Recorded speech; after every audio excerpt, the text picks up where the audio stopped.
Five star ಹೋಟ್ಲಲ್ಲಿ ತಿಂದ್ರೆ ದುಡ್ಡು ವೇಸ್ಟು.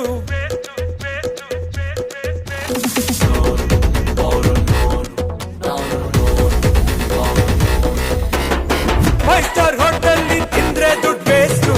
ಫುಟ್ಪಾತ್ ಅಲ್ಲಿ ತಿಂದ್ರೆ ನೀವು ಫೈವ್ ಸ್ಟಾರ್ ಹೋಟೆಲ್ಲಿ ತಿಂದ್ರೆ ದುಡ್ಡು ವೇಸ್ಟು.